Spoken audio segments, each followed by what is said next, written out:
cette idée en regardant les vidéos de Squeezie. Généralement, je n'aime pas trop les gros youtubeurs divertissement, mais on va pas se mentir, Squeezie fait des vidéos extrêmement divertissantes, très très bien montées et très bien réalisées.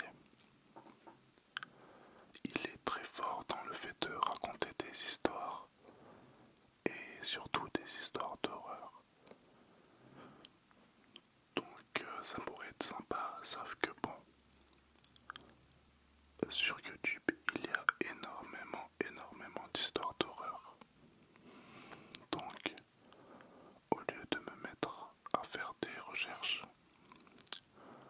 pour en trouver une qui sort du lot et une qui n'a jamais été racontée, je vais essayer un nouvel exercice qui est d'inventer une histoire en live.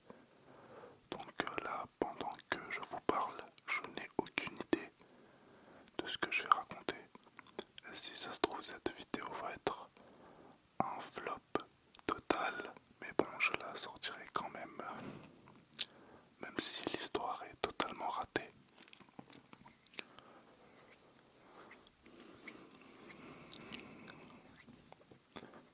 Et du coup, voilà, vous avez le thème. Donc bien sûr, je vais essayer d'inventer l'histoire au fur et à mesure. Donc quand je chercherai mes mots, je ferai des petits triggers. Donc voilà, j'ai pris de petites pinces. Hop, hop. Donc quand je réfléchis un peu trop, je ferai des petits bruits de pince. Alors, c'est parti.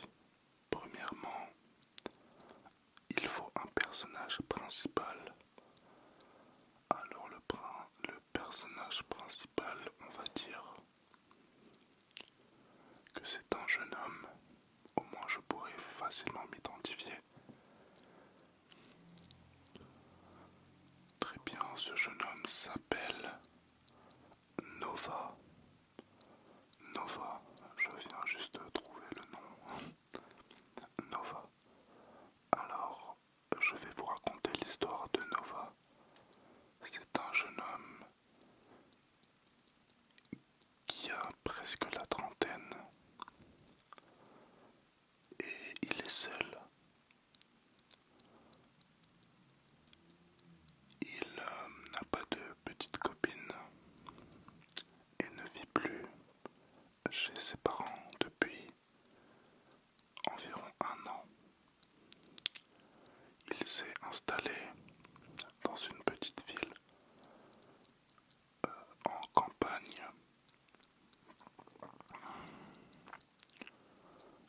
Bien sûr, cette histoire se déroule en France. Et il voulait avoir de l'indépendance. C'est pour ça qu'il s'est installé seul. Il avait quelques économies, donc un peu d'argent qu'il a économisé lors de ses études, mais il n'a jamais été très bon. Il a quand même eu son diplôme. Il a eu un master, mais un master qui ne lui sert pas à grand chose parce que c'est un master en philosophie. Très bien. Il en avait marre de cette ambiance trop bruyante de la ville quand il vivait chez ses parents. Alors il s'est installé en campagne.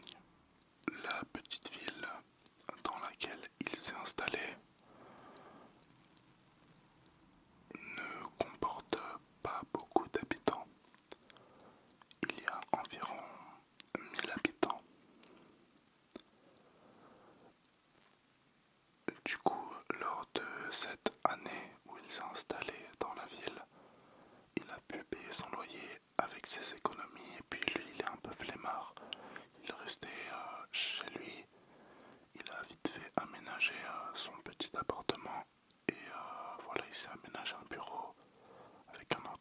faire et il reste sur internet à regarder des vidéos et à traîner sur des forums. Et puis il faut bien qu'il travaille. Donc il a fait son petit CV, sa petite lettre de motivation, mais bon, c'est un petit village, il n'y a pas grand monde. Il a repéré 3 endroits où il pouvait déposer ses CV. Donc bon, il en a imprimé voilà 3-4. Une petite boulangerie,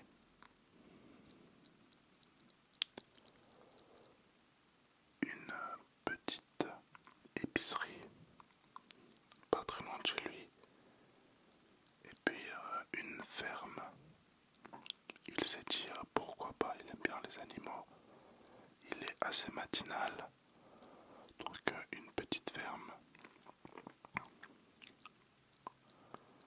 Donc il dépose à la boulangerie, à l'épicerie, puis il va à la ferme qui est un peu plus loin de chez lui. Là il toque sur un grand portail. Nova tombe sur un grand portail en bois assez usé. Il toque, il se dit qu'il y a peut-être quelqu'un pas très loin. Mais bon, c'est assez absurde de toquer alors que c'est une grande ferme, personne ne va entendre. Il voit que la grange se trouve une centaine de mètres plus loin. Donc il décide de rentrer. Le portail était ouvert. Il avance et il remarque que il n'y a rien qui pousse.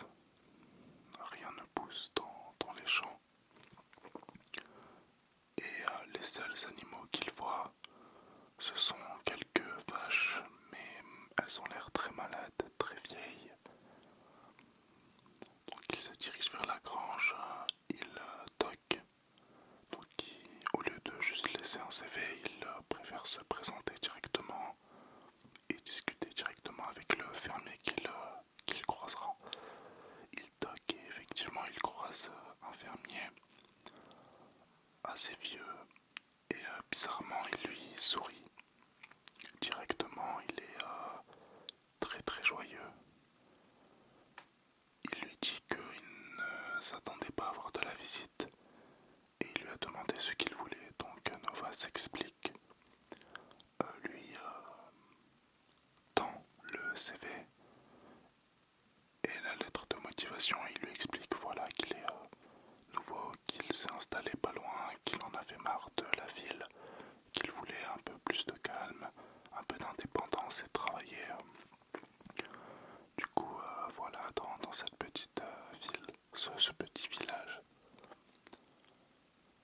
Donc le fermier, très surpris de la proposition, l'invite à rentrer chez lui à s'asseoir.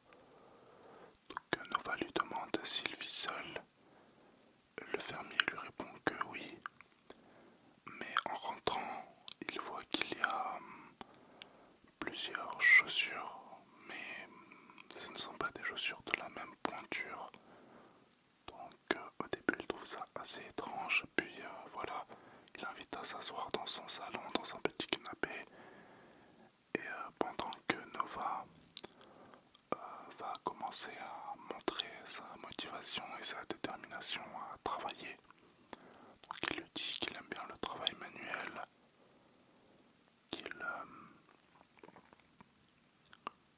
bien les animaux et qu'il est assez matinal. Pendant qu'il lui raconte tout ça, le fermier, qui n'a d'ailleurs toujours pas donné son nom, et Nova a oublié de lui demander, va préparer un petit thé.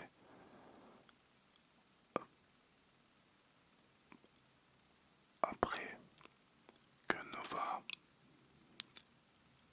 ait fini de raconter pourquoi il est venu jusqu'à lui, le fermier lui tend un verre de thé, il s'assoit et puis ils sirotent leur petit verre ensemble.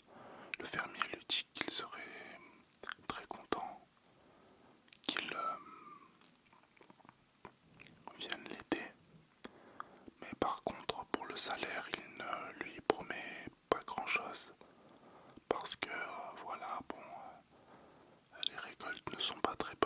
les animaux sont malades, donc il ne lui promet pas un grand salaire. Nova se dit bon, pourquoi pas tenter l'expérience, et donc il se donne rendez-vous le lendemain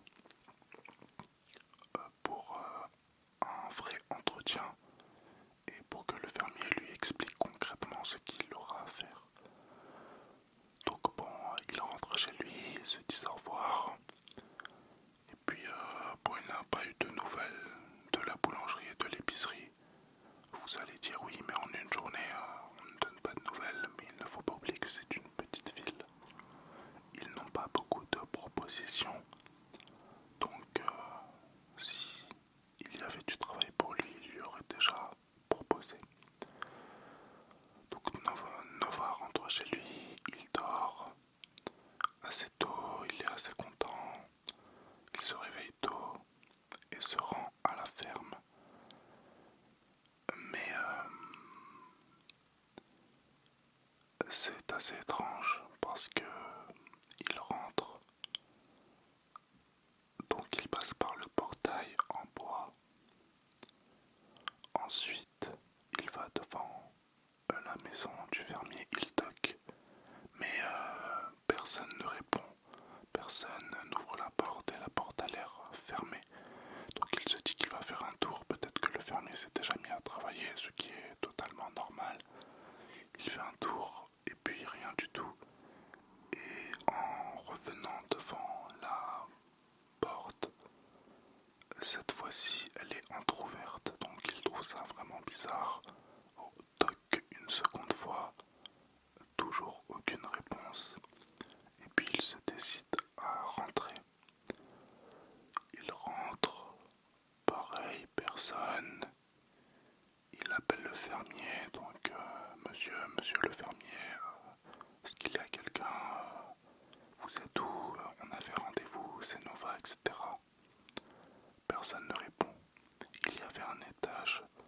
Il se dit que ce n'est pas très respectueux, mais bon, personne ne lui répond alors qu'il avait rendez-vous. Il se dit qu'il va monter en haut.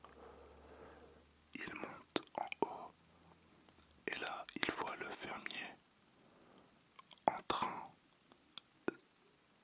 d'assassiner une femme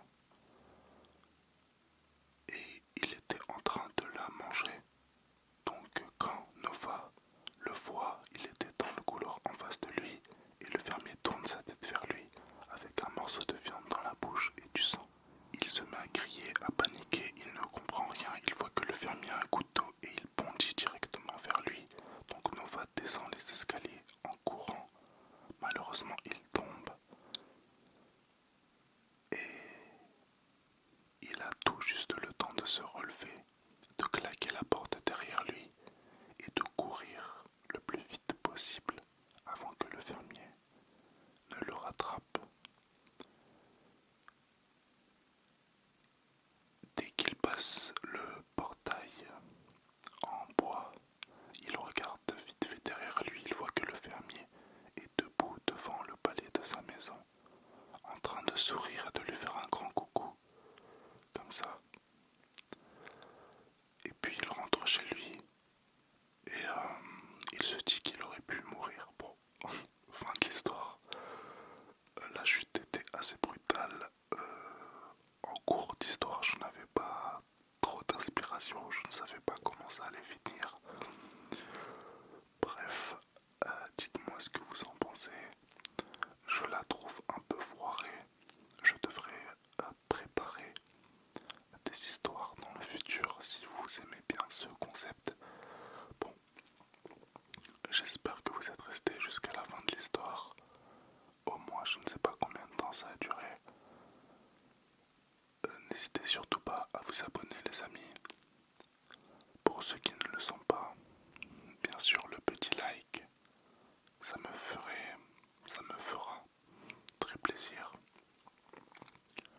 Et puis, je vous dis à demain soir. J'espère que vous êtes